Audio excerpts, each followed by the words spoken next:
Cette matinale eau et santé répond à un enjeu d'information. Face au changement climatique et aux nouveaux polluants, nous devons créer un dialogue territorial avec les experts, les élus et les institutionnels. C'est dans ce sens qu'on se réunit aujourd'hui à Saint-Raphaël. L'un des objectifs est de pouvoir répondre aux interrogations légitimes de nos concitoyens.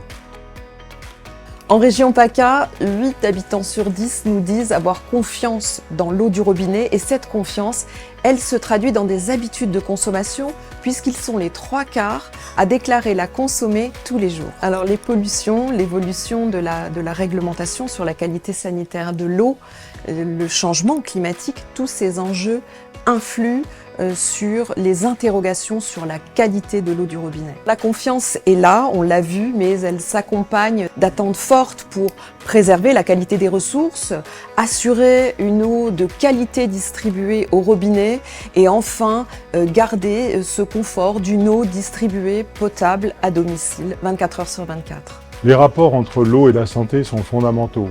Malheureusement, nos ressources en eau se dégradent parce que nous avons progressé dans les méthodes de mesure et que nous détectons de plus en plus de polluants.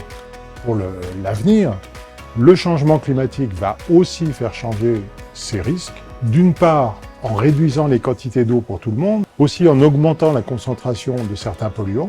Et à partir de là, c'est l'ensemble de la collectivité, c'est-à-dire les citoyens, les industriels, les agriculteurs.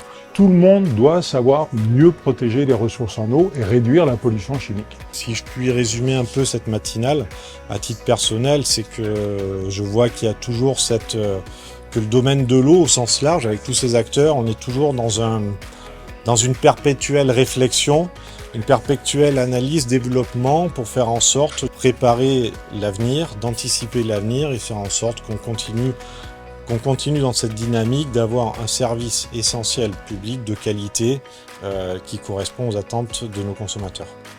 L'eau reste l'aliment le plus contrôlé en France, mais les enjeux évoluent. Ces rencontres permettent une prise de conscience collective et l'émergence de solutions adaptées localement pour garantir une gestion durable de nos ressources hydriques.